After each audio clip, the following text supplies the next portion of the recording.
Dogs that weren't dogs. After dark, I'd hear them. Not quite every night, at first, but most nights. My mother told me they were just wild dogs hunting in the woods on the border of our property, that there was nothing to worry about. Not while I was safe in bed, anyway. But something about their nocturnal prowlings never failed to inspire a vague dread deep in the pit of my gut, one I could never fully ignore as I sought sleep. Then, one night, it wasn't just the distant howls and grunts or the faint scattering of crunched leaves underfoot anymore. They would scratch at my window with long, yellowing claws. My window on the second floor of our old farmhouse, to which there was no earthly access from the outside. The whispers followed shortly after, seeping through the window pane, corrupting my dreams and rendering any semblance of undisturbed rest utterly impossible. What they spoke of was a mystery to me, incoherent as it all was, and while I should have been frightened by the hoarse, inexplicable mutterings, I found myself strangely intrigued. Instead, a sense of curiosity which spurred me out into the darkness to investigate. The moon hung bright and full, almost blinding in its shimmering glow, as I stepped out onto the front porch. The screen door closed behind me with a smack, a disturbance which I was sure might have woken my parents.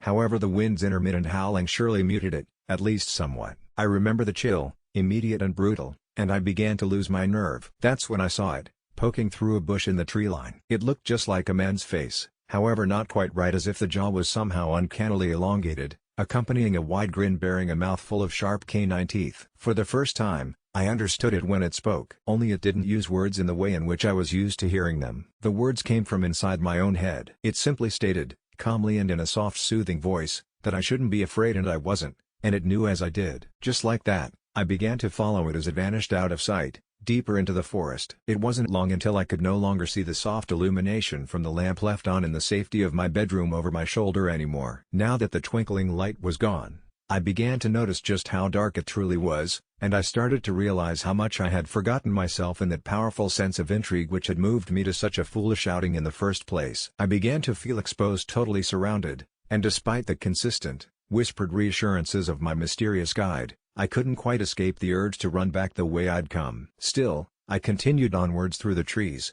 until most anything resembling light had been extinguished by the thickening branches overhead. The forest's blackness was as opaque as the night sky itself, miasmic almost in the air, and it stayed that way for quite a while. Until, finally, a faint flickering shone wanly in the distance. The mouth of the small cave seemed almost to speak too, warping around the dim light of the campfire within. A collective of voices called out in a twisted unison, each with the same whispering cadence as the one who had brought me there, yet clearly individual. I no longer felt afraid. Inside, a number of hooded figures sat crouched on their haunches, presumably warming themselves by the fire. However, it quickly became apparent that wasn't what they were doing at all, as the sickening sweet odor of seared flesh filled the small chamber. They were each burning the palms of their hands over the flames until they were charred and almost cooked. Slowly and in single file, they proceeded to stand and make their way to me as I stood fixed in place by the opening, stunned in a dazed astonishment. Each creature pressed their blistering, blackened hand over my face as I breathed into them, inhaling their surprisingly pleasant choking aroma. I began to feel increasingly invigorated as a result, as though through their collective sacrifice I myself was becoming stronger somehow. Fed. When the last approached me,